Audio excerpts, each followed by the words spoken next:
जय गुरु जी। संगत जी, गुरु जी की आशीर्वाद, गुरु जी के प्रेम से आज का जो सत्संग हम आपके साथ शेयर करने जा रहे हैं, हेमा आंटी का है। बहुत ही प्यारा सत्संग है, ब्लेसिंगफुल सत्संग है। सबसे हाथ जोड़ के विनती है, सत्संग को अंत तक सुने, ध्यान से सुने, पूरा सुने। संगत जी, सत्संग शुरू करने से पहले हम सभी गुरु जी का मंत्र जाप करेंगे, तो सभी मिलके मेरे साथ गुरु जी का मंत्र जाप कीजिए। ओम नमः शिवाय, शिवजी सदा सहाय। ओम नमः शिवाय, गुरुजी सदा सहाय। ओम नमः शिवाय, शिवजी सदा सहाय। ओम नमः शिवाय, गुरुजी सदा सहाय।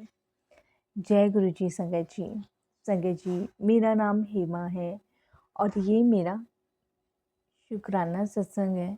आज से पहले भी मैं बहुत सारे सत्संग शेयर कर चुकी हूँ, लेकिन काफ़ी दिन से गुरुजी का मैसेज आ रहा था कि अपना शुक्राना सत्संग कर। तो संगत जी, ऑफलाइन तो मैंने बहुत बार सत्संग अपने शेयर किए हैं। ऑनलाइन मैं ये फर्स्ट बार कर रही हूँ। अगर मेरे से कोई भी भूल चूक हो, कैसे भी भूल चूक हो, तो मुझे माफ़ कीजिएगा। और साथ संगत जी, मैं आपसे भी क्षमा याचना मांगती हूँ कि मेरे से कोई भी गलती हो, भूल हो, तो मुझे क्षमा कीजिएगा। संगत जी, जैसे कि गुरुजी महाराज कहते हैं कि अपनी जर्नी शुरू से स्टार्ट करो, तो गुरुजी से करीबन मैं 2011 में जुड़ी थी। गुरुजी से जुड़ने से पहले लाइफ बहुत अस्त व्यस्त थी।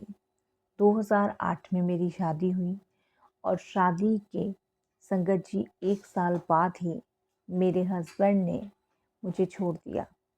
रीज़न क्या था संगत जी? रीज़न सिर्फ इतना था कि मैं माँ नहीं बन सकती थी।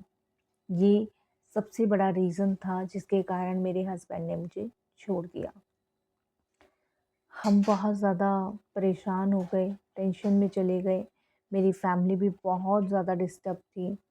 समझ नहीं आ रहा था कि क्या किया जाए, क्या नहीं किया जाए, क्योंकि एकदम नई-नई शादी होना और उसके बाद मेरा माँ ना बनना, ये मेरे ससुराल वालों को गवारा नहीं था।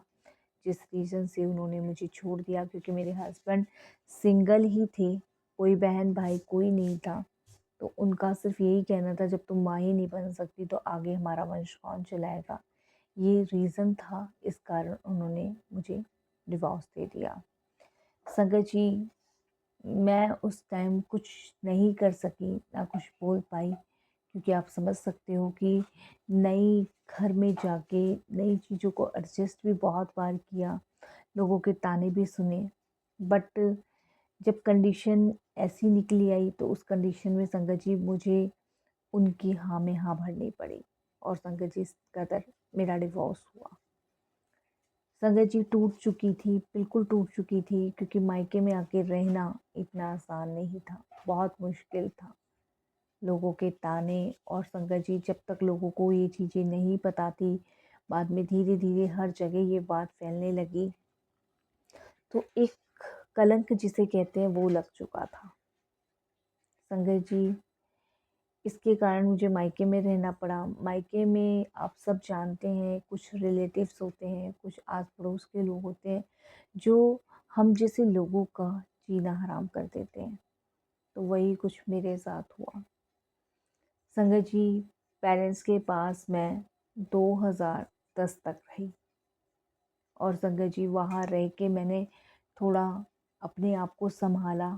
लेकिन जब मैं ज़्यादा नहीं संभाल पाई, तो उसके बाद संगत जी मेरे पेरेंट्स ने मुझे मेरी मौसी के यहाँ दिल्ली भेज दिया। संगत जी, हम लखनऊ से हैं और लखनऊ में ही रहते हैं, और मेरी मौसी हैं जो मेरी मम्मी से बड़ी हैं, वो दिल्ली रहती हैं। तो मेरी मम्मी ने, मेरे पापा ने मुझे दिल्ली शिफ्ट कर दिया 2011 में। संगत जी 23 मार्च को मैं अपनी मौसी के घर रहने आई। मेरी मौसी गुरुजी को बहुत मानती थी, और संगत जी उनके दरबार जाती थी, उनका मंत्र जाप करती थी, उनके सत्संग में भी जाती थी। उस टाइम संगत जी इतने सत्संग नहीं होते थे जितने आज की डेट में होते हैं।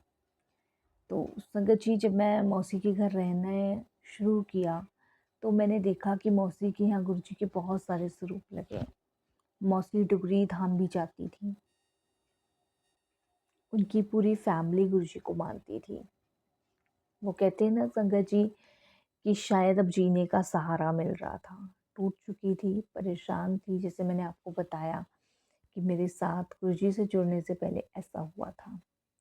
सँभालना बहुत मुश्किल था और जब ये पता चल जाए कि हम उस अवस्था में ही नहीं हैं कि हम माँ बन सकते हैं या हमारे भी बच्चे हो सकते हैं, तो वो सदमा सहना बहुत मुश्किल था। उसके बाद संगत जी, ये वाला सत्संग बहुत लंबा है संगत जी कि क्यों, कैसे, क्या हुआ, ये बहुत लंबा है। इसे गुरुजी जब आज्ञा देंगे तब सुनाऊँगी। लेकिन अभी मैं सिर्फ़ ये आपको बता रही हूँ कि मेरी जर्नी गुरुजी से कैसे शुरू हुई, आगे गुरुजी ने कैसे मुझे सँभाला, कैसे मेरा मार्गदर्शन किया। तो संगत जी, जब मौसी के घर रहने आई तो देखा कि मौसी वग़ैरह सब गुरुजी को बहुत मानते हैं।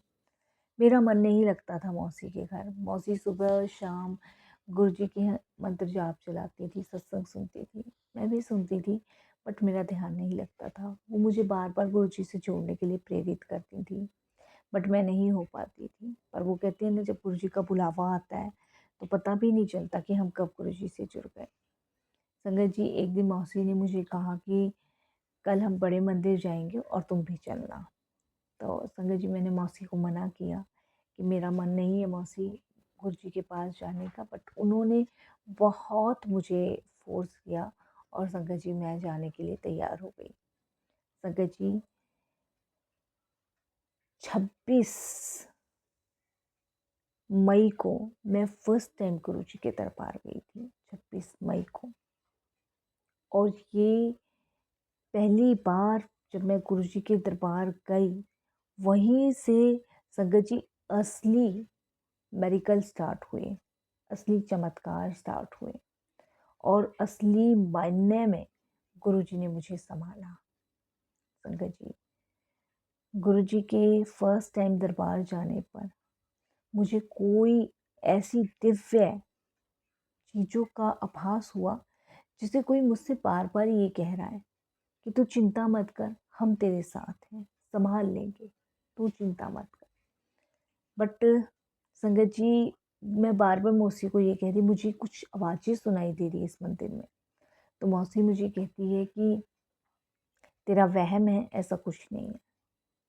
संगत जी, दर्शन करके आते हैं, पूरी रात नहीं सोती हूँ और उसके बाद नेक्स्ट डे जब मौसी गुरुजी का मंत्र जाप चलाती हैं, तो वो मंत्र जाप गाना मैं भी शुरू कर देती हूँ।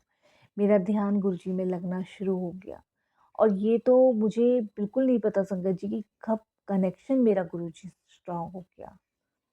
संगत जी, उसके बाद धीरे-धीरे मैं भी गुरुजी से जुड़ना शुरू हो गई। गुरुजी के सत्संग जाने शुरू हो गई, गुरुजी का मंत्र जाप, पाठ करना शुरू कर दिया।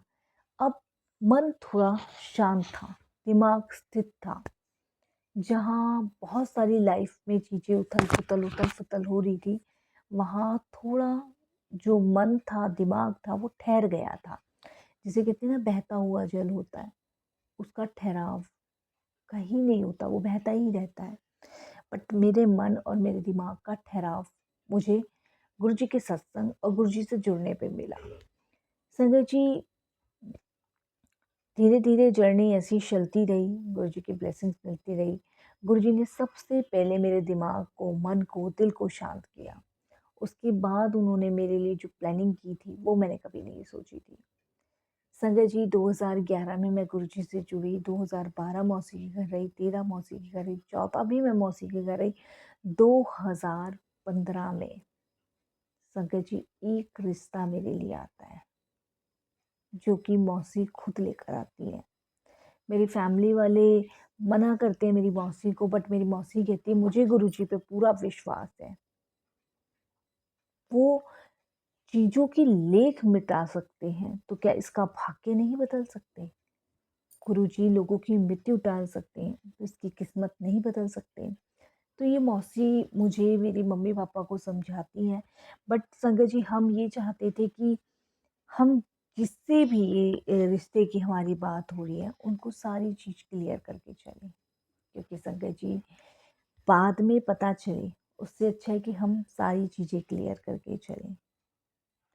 और संगत जी, रिश्ता मेरे लिए आया और रिश्ता आने के बाद उन लोगों को सारी चीज़ें क्लियर करी। तो उन लोगों ने कहा हमें गुरुजी पे पूरा विश्वास है, वो जो भी करेंगे अच्छा ही करेंगे। और संगत जी इस तरीके से 2016 में मेरी शादी फिर हुई, दूसरी बार हुई। शादी के बाद संगत जी मैं थोड़ा-सा टेंस रहने लगी, परेशान रहने लगी, बट मेरे हस्बैंड बहुत अच्छे थे और मेरी mother in law, father in law भी बहुत अच्छे थे। सच में देवता मुझे इस बार गुरुजी ने दिए थे। तो बट मैं थोड़ी-सी अंदर से परेशान थी कि ये लोग इतने अच्छे हैं बट मैं माँ नहीं बन सकती। बट मेरा विश्वास गुरुजी पे था। मैंने सब कुछ गुरुजी पे छोड़ रखा था। मेरे हस्बैंड ने मेरा ट्रीटमेंट करवाना शुरू किया, हर जगह मेरा ट्रीटमेंट करवाया बट हर जगह सबका यही कहना था पॉसिबल नहीं है माँ बनना, पॉसिबल नहीं है। क्योंकि संगत जी मेरी जो बच्चेदानी थी वो बहुत छोटी थी और उसमें संगत जी कुछ प्रॉब्लम्स थी, इसलिए मेरा माँ बनना पॉसिबल नहीं था। बट वो कहते हैं ना कि गुरुजी जहाँ हैं, वहाँ सब कुछ पॉसिबल है। संगत जी 2019 में गुरुजी की कृपा से मैं प्रेग्नेंट हुई और 2020 में मुझे एक चाइल्ड हुआ। और संगत जी इसके लिए मैं गुरुजी का बहुत-बहुत शुक्राना करती हूँ। और संगत जी ये कैसे हुआ? संगत जी शादी के 6 महीने बाद मेरी तबीयत बहुत ख़राब रहने लगी और संगत जी ये लगा लीजिए कि मैं बिस्तर पे बिल्कुल पड़ चुकी थी। ना मुझसे उठा जाता था, ना मुझसे बैठा जाता था। फ़ीवर उतरने का नाम नहीं ले रहा था। उस दौरान संगत जी मेरा ट्रीटमेंट चल रहा था। तो संगत जी मेरे जो मतलब शादी के बाद हम लोग दिल्ली में शिफ्ट हुए थे। क्योंकि मेरी मौसी ने जहाँ शादी करवाई थी वो दिल्ली ही में करवाई थी और हम लोग लखनऊ के। तो मेरे हस्बैंड ने जो ट्रीटमेंट था वो करवाया, बाकी मेरी तबीयत बहुत ख़राब थी, शादी के 6 महीने बाद काफ़ी ख़राब रहने लगी।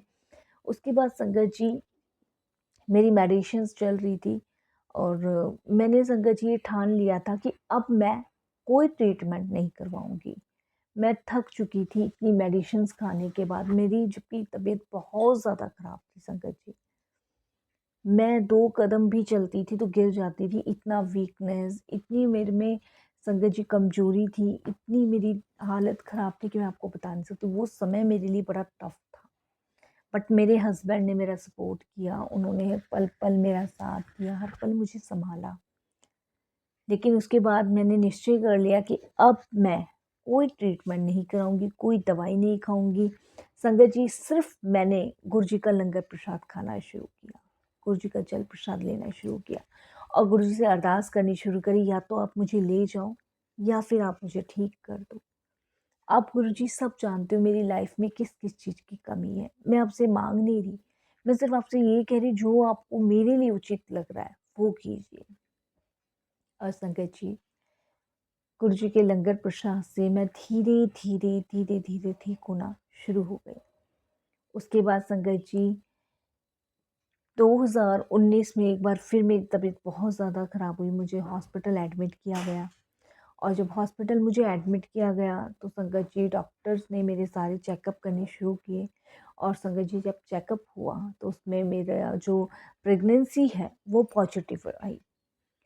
ये संगत जी मेरे लिए दुनिया जहाँ से बड़ा मेडिकल है, दुनिया जहाँ से।